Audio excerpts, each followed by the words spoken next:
Anita, I think it's we're all ready to go.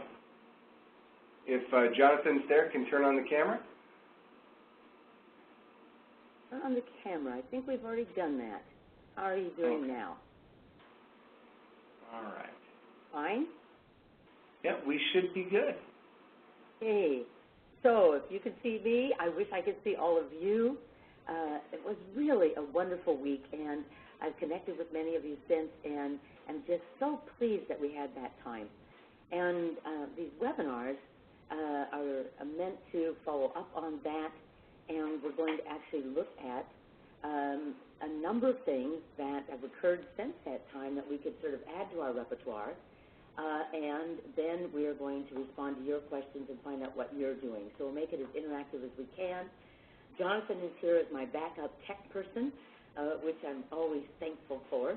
So if you see him wandering in fact, I'm sitting up in my study. Many of you have been right in my house. It's a beautiful day in Portland, Oregon, and we've absolutely a gorgeous day. And our windows are open, the air is coming in, it's just perfect. I hope it's as beautiful where you are. So, one of the first things I would like to know is what are some of the topics that you have followed up on? Now, I can sort of follow this because every time you go to box.com to look at something, to download it, then I can check in and see, well, okay, so someone is going to do an in-service on this, or they're going to revise this, or they're going to look at that. So I get kind of an ongoing view of what you're doing, which is just lovely. But I would love you to go to that chat box and just type in your name so I'll see it, but I think that will come up. But also, what are some of the topics of staff development that you've done since June leading up to this time? And I would just love to see that. So if you could just take a moment and go in, that would be like perfect.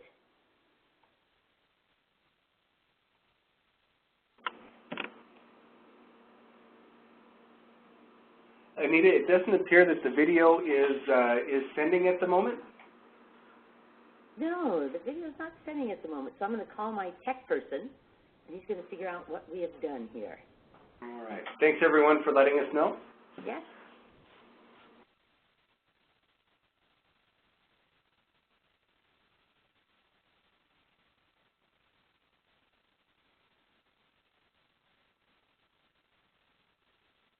Open it down enough. Okay.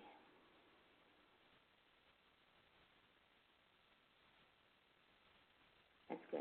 Okay, now is it? Okay. I'm afraid, oh, there you are. There we are. Excellent. Everyone, if you could use the interactive feature just to indicate yes or no.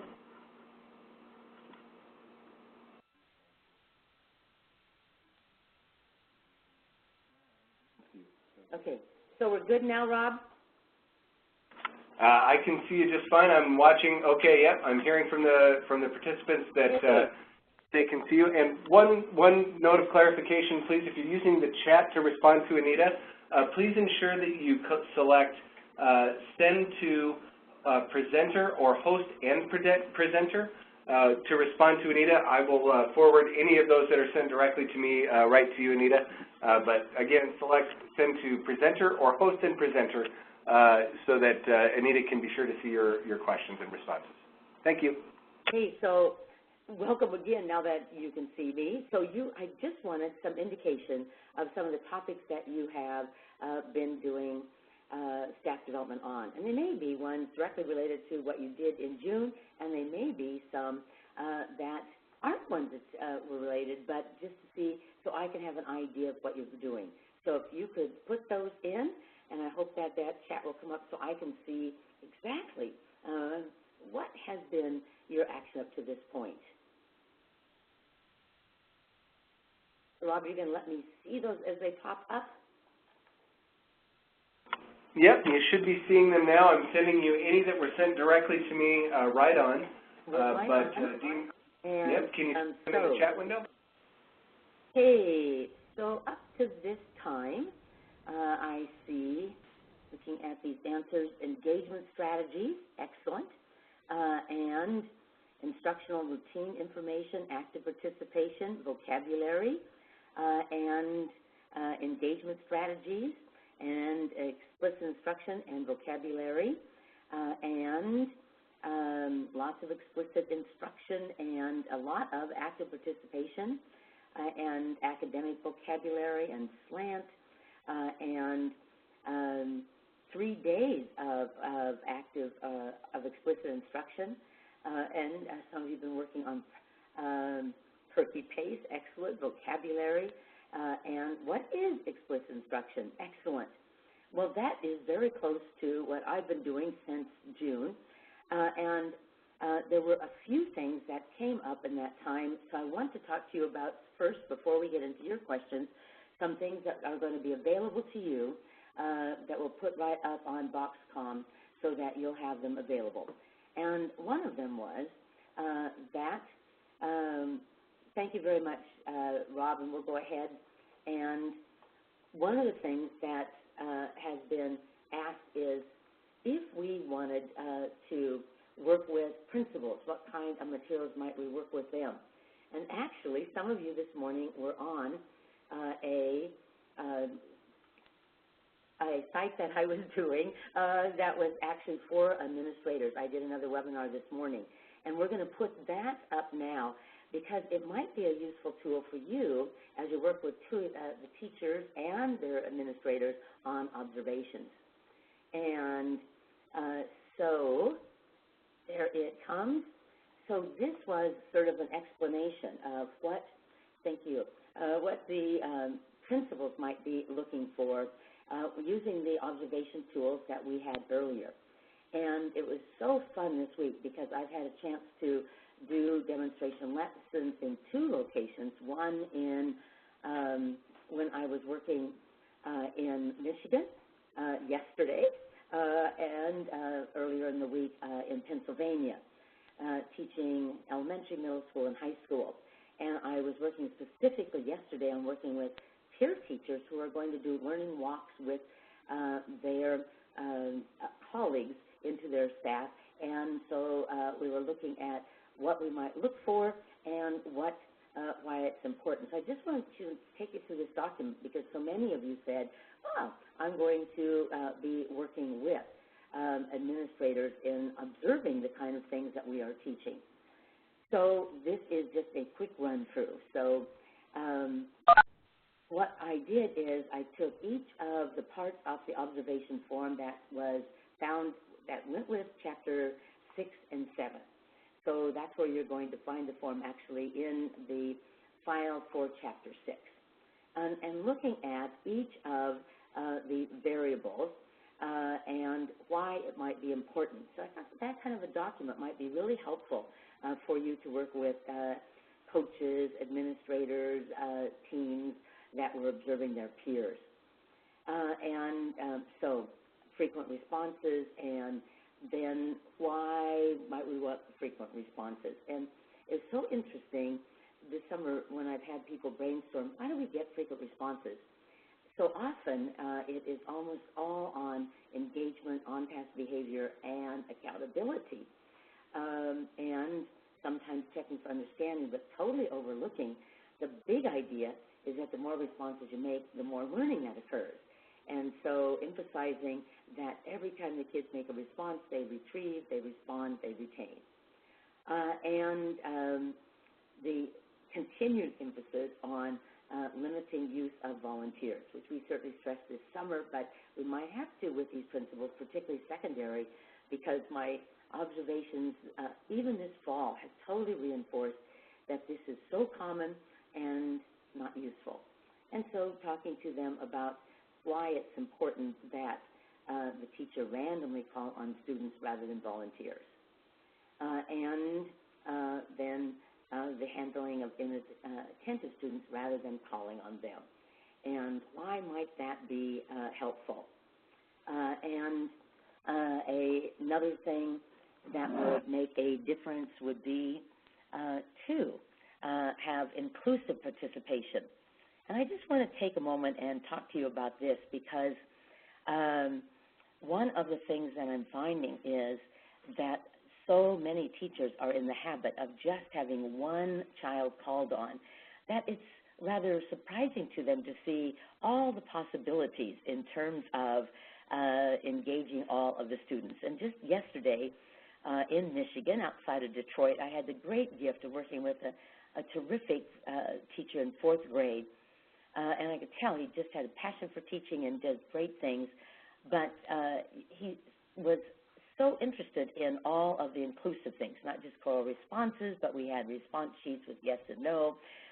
We had hand signal answers in the lesson that was done. And so there were all of these possibilities. And so I think that we just have to keep modeling and emphasizing the importance of it being inclusive. And then why do we want inclusive? So that everybody's attentive, everybody's accountable. And then having some method for equity. And most teachers, just as I expected, think that they're very good at having equity, but without a system, I found that data taken on me yesterday that I wasn't very good. So it is all important for us to have a system. And giving enough thinking time, which all of us need to carefully observe. And so just a document so that you could share with the principals and administrators and coaches why it might be so critical.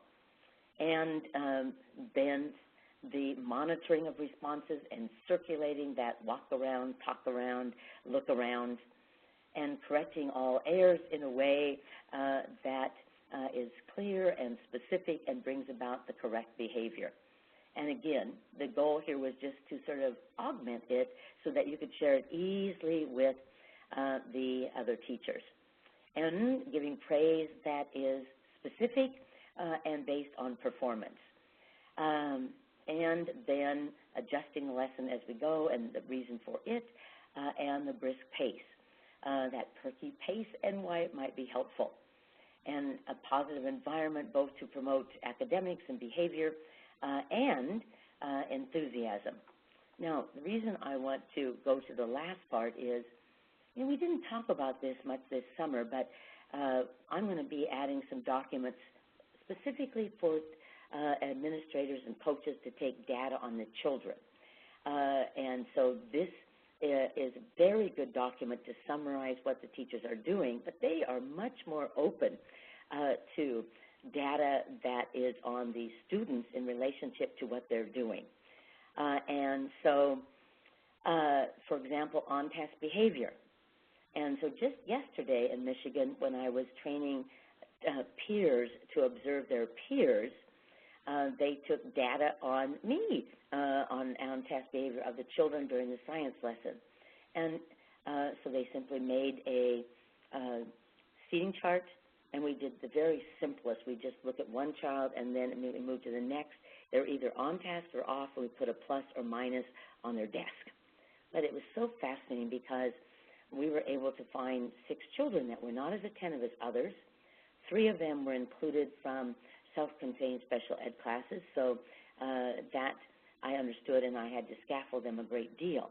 But there were 3 other kids that were off task, and had I not taken this data, or they took this data, I would not have known that I needed to change the room arrangement. I needed to move all of the 3 children that were from self-contained settings were at the same grouping of tables. So I was constantly going to them and scaffolding and supporting them, but the end result is that 2 other big tables didn't get as much monitoring and thus had off-task behavior. So we simply moved one of those students to one group and one to another group, one to another group. So even if the teacher had to scaffold them, the teacher was connecting. So that's simple on-task behavior. So we'll send you put them on Chapter 6, some forms that would explain that kind of data. And that they get frequent responses. And again, data is the most useful here. And so we're putting up under Chapter 6 a recording form for frequent responses. And cooperative responses, which the teachers would observe and why those are critical. And accuracy, which the teacher observer could simply listen to the responses of the students or look at their papers and take data on the percentage. Well, and appropriate behavior, if we take on-task behavior, it usually pretty well incorporates this.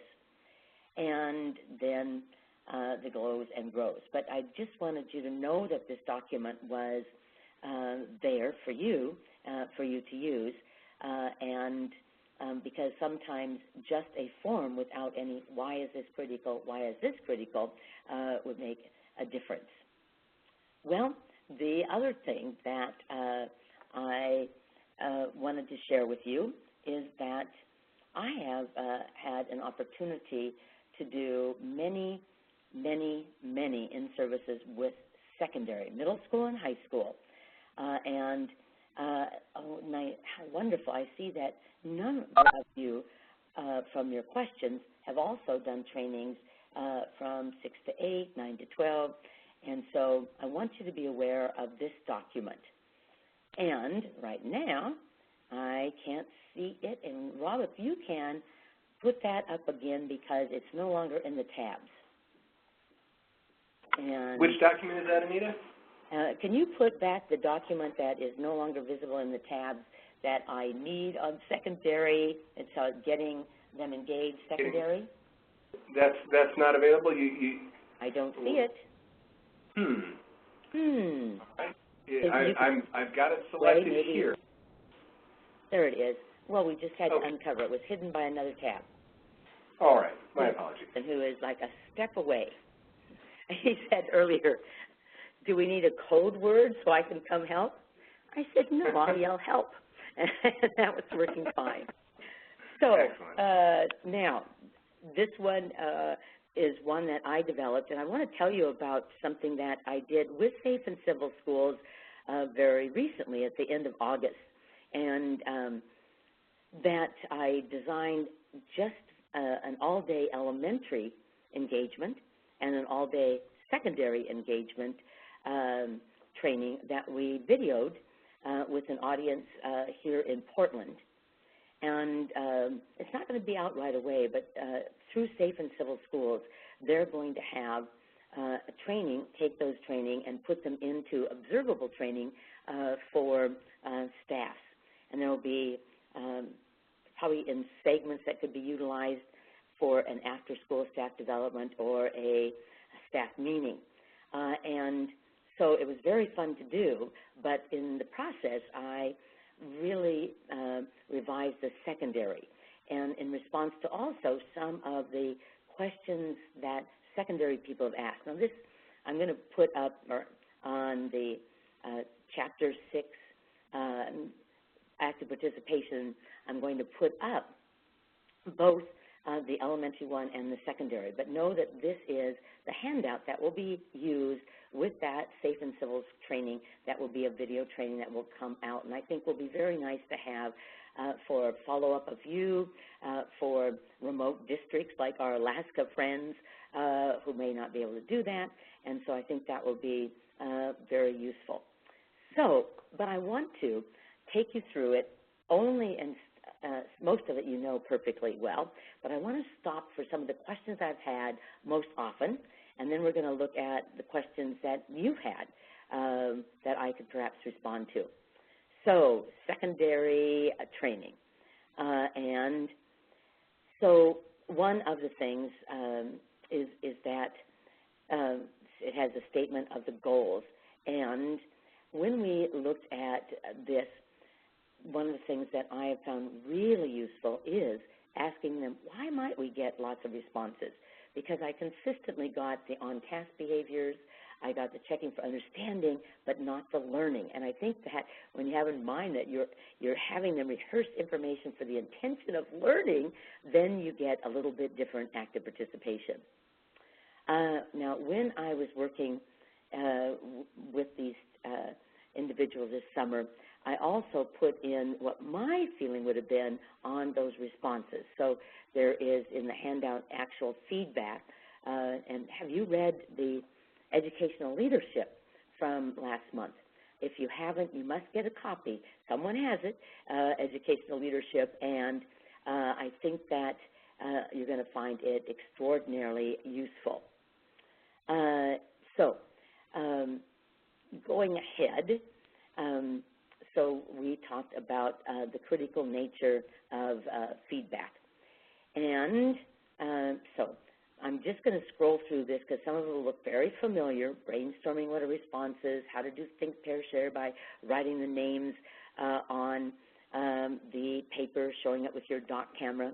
It was so interesting. Yesterday, the teachers who watched me teach science, which at the end we said, write down what you have learned about magnets, and I used that same technique we used at the summer training, and the teachers thought that was great for the kids to see their ideas, their names up, so that they could see it.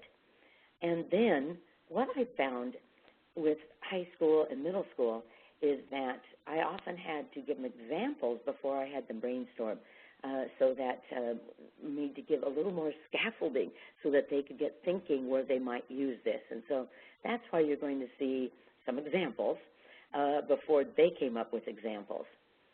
And then we watched videos, and I was just looking down at the questions, and two of you said, do you have any secondary high school examples?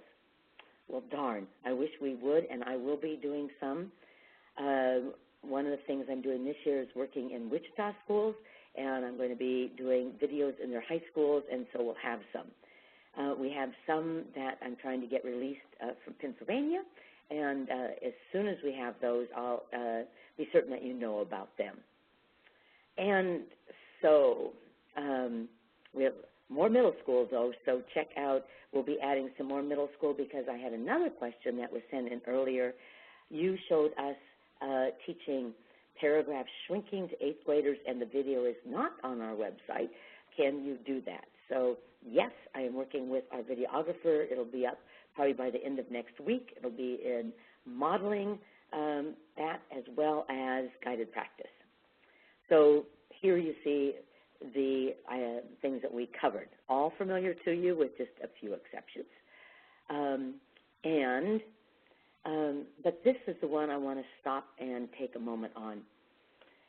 You know, sometimes, I mean, I've taught active participation for a long time, but sometimes I haven't stopped to really ensure that when the teacher picked a certain active participation practice, it actually matched the purpose that they wanted. Was the purpose to have more automaticity, more fluency? Was the purpose to get a quick response? Was the purpose to do a high order question?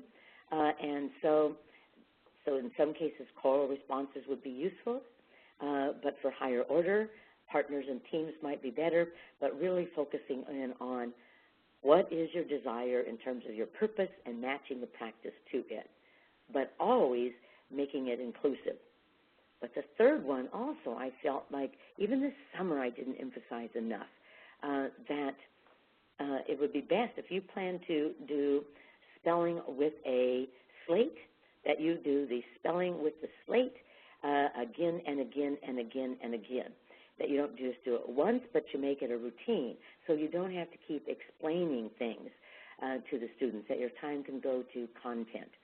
So if you're going to do a review as they come in social studies at high school every day and have a multiple choice, and you're going to have them show the answers with hand signals, make it a routine so that you don't have to explain it. You can just say, form the number on the table and show me. So I think for all of us, it might be useful for us to stress this a little more. You have a purpose, it includes everyone, and it's used routinely. Well,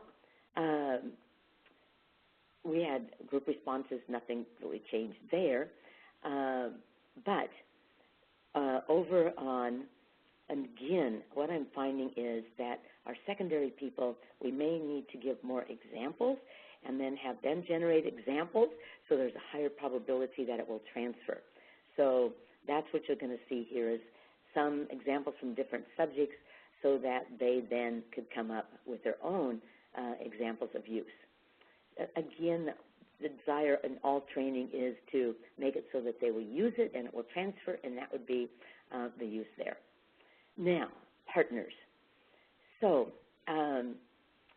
if you look down there, one is just a reminder that assigned seats would be helpful, and you can assign the partners right at the same time. But I do want to share with you a way that I organized this probably much better for secondary people, and that the uses of partners. One use would be you're going to ask a question, and they're going to share the answer with a partner, or you could have the partners teach their partner specific information, or you could have them study with their partner, or you could give them structured feedback on a product, on a passage, on an essay. So I think that if you can grasp this, it was just that I needed to be able to convey it in a clearer way to secondary people in terms of, okay, how might you actually use partners?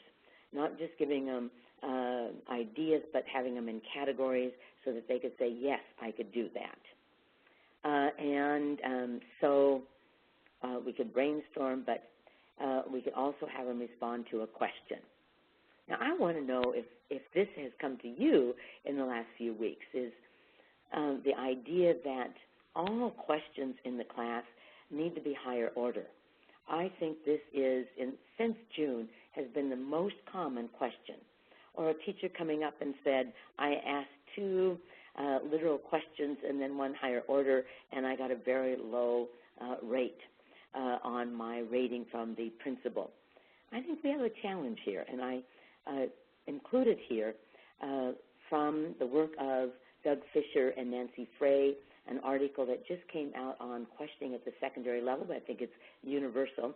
They had this graph to show the range of questions we might ask, and there we're specifically looking at text reading, but notice they've used the triangle. We mostly think of that as RTI, but a triangle. And at the bottom are general understanding questions, which might be quite literal, and key detail questions. And notice this is at the wider end of the triangle, and questions on understanding vocabulary. And then we move up into higher order, making connections, doing compare and contrast, making inferences, what was the author's purpose. But it is on a foundation knowledge. And so I find this very useful to show teachers and administrators as an understanding that some really foundation questions might be helpful before you leap up to those inferential questions. So what other things did I learn as we were working on this project with secondary? Same strategies. Ask the question, give thinking time, add a, so let me just go back. One of you commented, ooh, I like the fact that this is focusing on text-dependent questions. Yes, that's the other half of it. We talked about this summer. You remember that it's in the text, not out of the text. In the text, not out of the text. And then foundation questions leading to higher order. So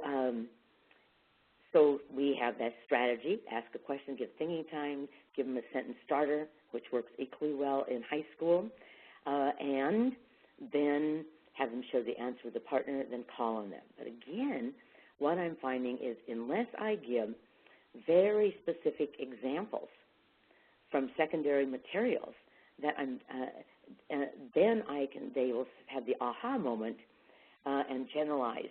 And so this is the big aha for me, is a lot more specific examples embedded for secondary folks. Okay, and now they can decide how to use them, and they could use with a discussion and how to do a discussion, and then teaching information. So, of course, we mentioned that this summer, but maybe putting more emphasis. They filled in a graphic organizer, teach it to their partner. They've completed a map, teach it to your partner. They have a chart, teach it to a partner. Have PowerPoint slides, teach it to your partner. You made a drawing to illustrate that prokaryote cell, teach it to your partner. You have notes, 2-column notes, teach them to your partner. You have vocabulary words, pretend your partner did not learn those words, teach it to your partner. So teaching information, I think, is a big seller with secondary people and very good for their kids. Another thing that I am now stressing with more examples is in any class where the students are doing items, you can give them an item, give them feedback, and then have them take that, what is called a worked problem, and teach it to their partner. So this, again, is emphasizing the usefulness of teaching it to your partner. And then they could study with their partner, and again, I went over study, tell, help, check. The big idea here is making it cognitively easier for them to get by organizing it and structuring it, and then also giving them more examples. And so I also looked more thoroughly at the research on students giving peers feedback, the Steve Graham studies, and showing them how to structure that feedback. If you want them to look at a product and give feedback to their partner, it must be highly structured. So I used this example. The students have been taught to write a summary, and you're going to have the peer give feedback to their partner, but maybe you're only going to do it on a portion of the rubric. That's why the green's there. So they're just going to look at that, and then the teacher models looking at first an example where all the attributes are in place. Then they take a non-perfect paper and analyze it with the class as a whole group so that the students really know how to look at this, and then they have papers from their peers and they apply it. But it's highly structured to make a difference. See, I just think that there's going to be more aha moments for secondary people if we give them examples. Of course, that makes sense, but I just needed to add it, more to it. Then you'll notice as you look at this handout, after we do something, there's some way to sum it up that matches what they could do. So here we have a paragraph writing frame, and they could do that same thing in their class. And they could also have teams, and the major thing that I stressed with teams, which I didn't really stress at all this summer, is when you have a question where there's just abundant information about it, abundant possibilities, probably doing rounds where the four simply go around, one person presents in a limited time, like you give them 30 seconds, and you stop, and then they ask clarifying questions. The next one shares for a limited time, asking clarifying questions, and they go around the table. And then someone selected from the group reports it to the class. So of all of the team activities, to me, this one is very straightforward, simple to do, and would be very useful for them.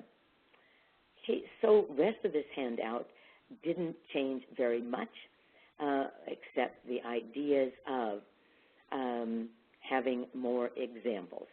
See if there's anything else I need to stop. Well, so over on written responses, I just expanded on it. Again, more examples. Maybe do a warm-up, maybe do an exit ticket to check understanding. And using those response slates and emphasizing some virtual, because a lot of them weren't into slate plates, but virtual, like the sleeve protector. Or I went into one high school where they had purchased at the end of the summer plastic plates that were on sale, worked perfectly. And using response cards and that response sheet. Now, that was a big seller this summer. Remember where we wrote yes and no, 1, 2, 3, ABC, agree, disagree, or true and false, and they would hold that up and touch it. Okay, now, so when you come to the summing up, I did this just to embed in it some of the ways they could check understanding. So this is multiple choice. They'd use that response sheet, hold it up, and touch the answer.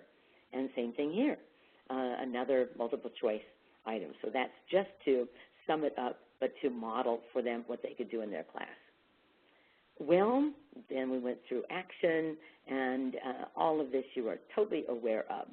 And summing it up, they had to write down the act of participation, and I went around the room, of course, and wrote down their idea and their name. So I wanted to share this with you because and we went through the rest of it, you'll know well. I wanted to do it, though, because some of you had emailed that you, too, were going to work more with secondary, and the handout needed a lot more examples for your population. So it'll be up there for your use, and again, like all of these, you have permission to add and edit as you feel would make them even better. All right, so those are the two big things that have been added to the website, and some of you said thank you for the additional secondary ideas. Absolutely, though applause would be needed at this moment.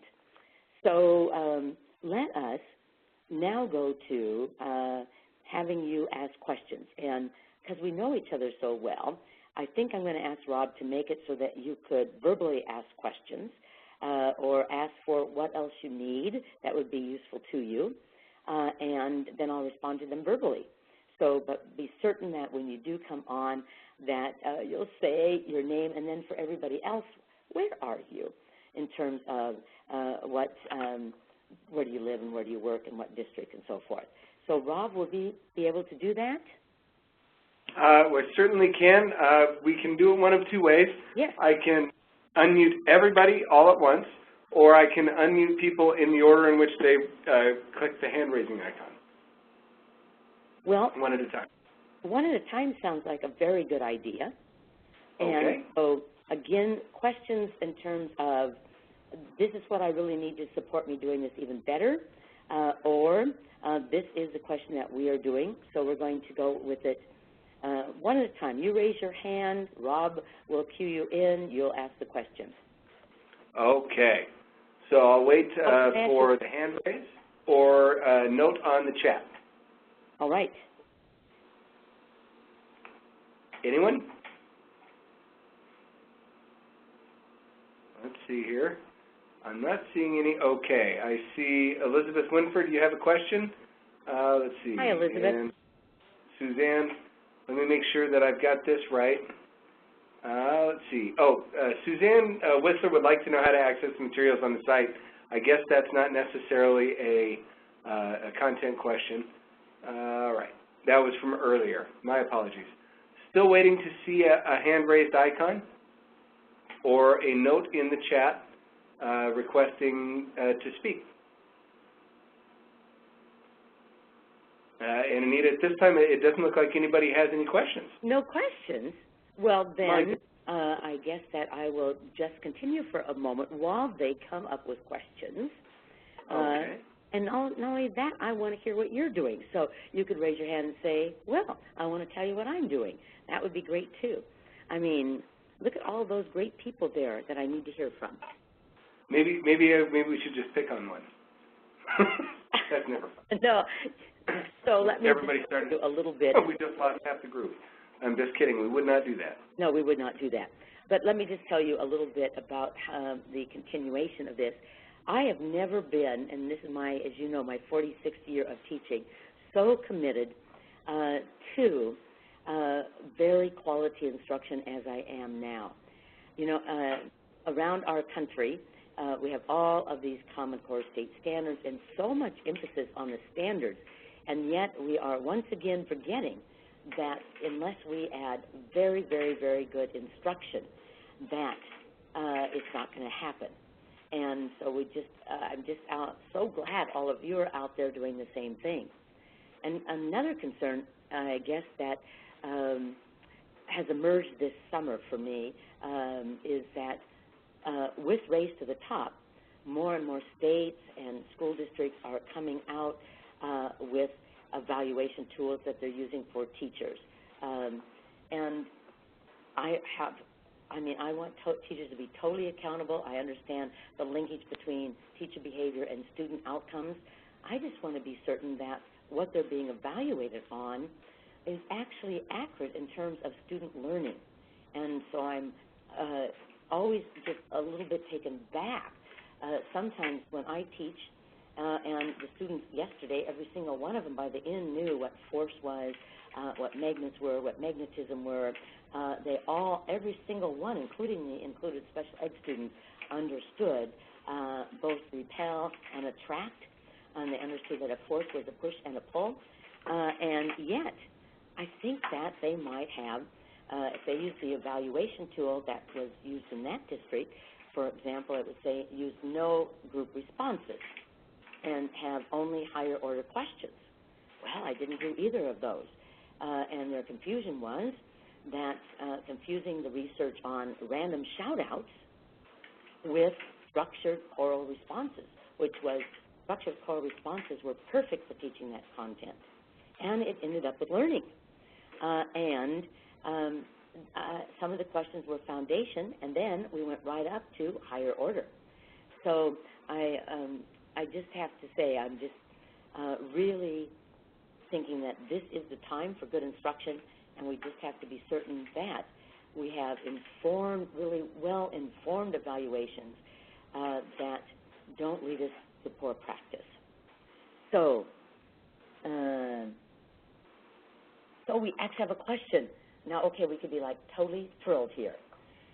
Many of my teachers are asking how I'm using my red and green cards and popsicle sticks. They want to know when I'm letting them raise their hands. Honestly, I don't know when. Hand raising would be a good idea. Okay. Oh, thank you. Diana, we'll send you a gift for the only question that has popped up. I think that we do have a prize, Rob, don't we? Yes, I've got a prize. Absolutely.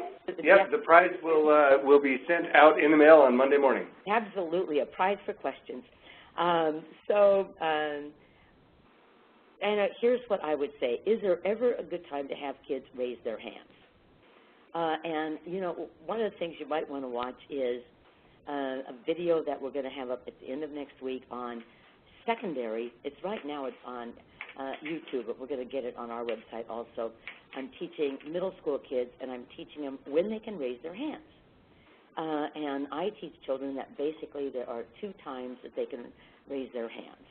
Number 1, they can raise their hands when they have a question for the teacher. So if they have a question for the teacher that everybody can profit from, and it's not, can I go to the bathroom, can I sharpen my pencil, are we having tacos for lunch? But another question that would be useful for everyone in the room, they can raise their hands. Number 2, Anita? if I say, I'm sorry. raise your hand, they can raise their hands. So there's 2 major times that they can raise their hands. When I say raise your hand, or if you have a question for me. Rest of the time, their practices might be useful. So Dean says, are you considering getting some of Kevin Feldman's work integrated with your work? But, you know, I have been a friend of his for 35 years, and we have worked together, and, of course, much of my work has been incorporated into his and his into mine, and so maybe I better get together and have more convergence with him. So then Diana said, right, so then we could use, and I will tell you, Dean, Kevin and I share everything, and so I'll just email him and say, Dean says we should get together and converge, and I'm certain that we will. So back to Diana, she added, well, that means that you would also want them to put their hand on their heart or in some way indicate they have a private question. And you're right on. That would be a great time for a private question. Okay. So we do have people who want to ask a question. Go. All right. Soraya, I am unmuting you. Soraya, you are live on the air. Thanks, Rob. I appreciate it. Hi, Anita. Hi. Good to hear from you. I want to hear everybody's voices. It's great hearing your voice. I have been knee-deep in developing content for grades, the Reading Academies for 6th to 8th grade teachers, and then 9th to 12th grade teachers. And I'm just wondering if you might have any other tips.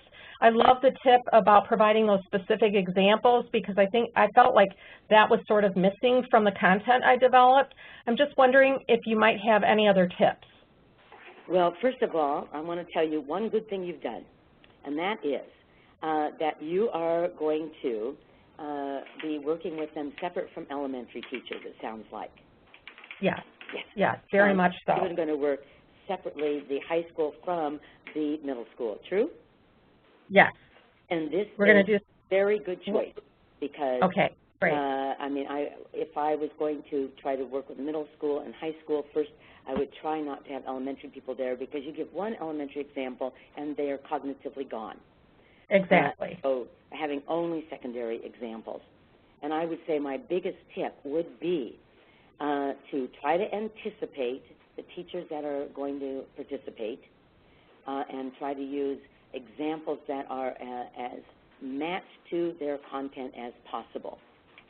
And so I always get textbooks beforehand, and so that I can use examples that relate to their own text. Like next week I'm going to be in Mount Diablo School District in California. And as a result, I am going to, this weekend, be getting examples from their very own textbooks. Luckily, because I do demonstrations all the time, like last week I taught the introduction to Beowulf in high school in 11th grade, a definite thriller, it was, but then I can use that example. And I also taught an 8th grade lesson introducing American mystery writers, and so I can use those examples, but using one specific from their content. But here's a suggestion to you. Be careful. Don't take a little example from which you don't know anything else, because if you use a terminology just to impress the chemistry teachers, but you have no idea of the underlying information, you know, that will be a problem for you. So use ones that you really have some background knowledge in. Great. Yeah. Great. Thank you so much. That's really helpful. Thank you. Thank you. Okay. Thank you very much. And next we have Kim Markham. Kim Markham, my friend of many, many years. Hello, Kim Markham. Actually, Kim, are you in the audio conference? Well, I'm afraid I can't unmute her because I don't see where she's dialed in. Let's see here. Have her chat. Let's try this. Type in that. Yeah. Kim, are you on the conference? Okay. I'm going to try. There are some unnamed callers. Kim Markham was one of our first in. So, Kim, just keep talking for a moment. Let's see if we can find you. All right. Kim? Yes? Yes? All right. Yay. Hi, talking. Kim.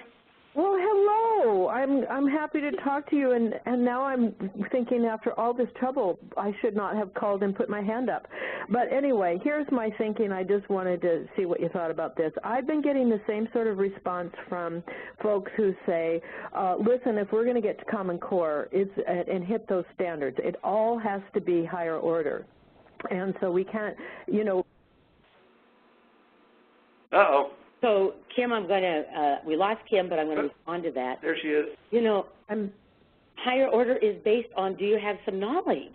Exactly. And, you know, and yes, we have not always gone the extra step, but don't you, I mean, I think that that triangle really put it in its place. It's a very good visual. Kim, might want to keep it in your purse to pull out. I will. Can you hear me? Yes. Okay, listen, I said this to someone and hope I would have your approval. Basically, they were talking about the higher order and the Common Core, and I said, you know, the Common Core is a beautiful roadmap to where we want kids to go. And it's as if I hand you this roadmap to the child and I say, now all you have to do is get in your car and drive and follow this roadmap and you will be there. And the child looks at me and says, but I don't know how to drive the car. And it's the learning to drive the car piece that is that background knowledge, all the skills that we have to give them to get there. What do you think? Absolutely. Okay. And unfortunately, they're also in 3rd grade. So, I mean, it's like we're expecting it instantly, like higher order thinking in kindergarten.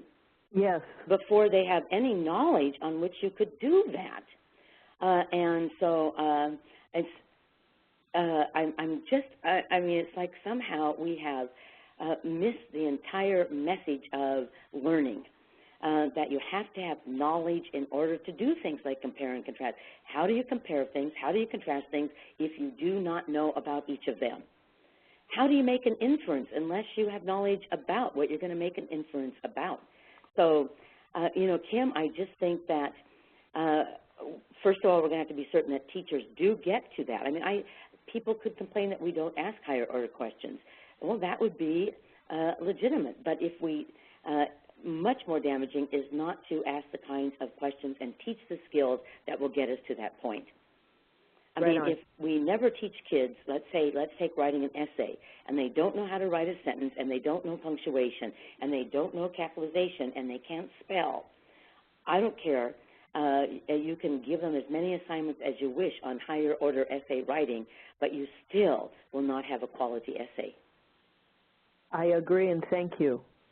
So, Kim, I'm hoping that we can get some people to start speaking out about this. And what I think that the biggest problem is in all of these evaluation forms that are coming out by states that say only higher order should be done in the class. And I really think that this is going to be our challenge, a misinterpretation. So let's see. Oh, here we have not a question from Carol, but a brag. I got one principal to offer his teachers a chance to have a classroom without hand raising. He passed out a flyer and said, if you are interested, please meet me next cafeteria right after school. All of his primary teachers showed up. He plans to have continued support meetings to help each other with their experiences. I'm very pleased, and told him I'd write about it. I love that. So you kind of not trick them, but how do you get these students there without, so you want a classroom with no hand raising, come to this secret meeting and we'll tell you about it. Delightful, totally delightful.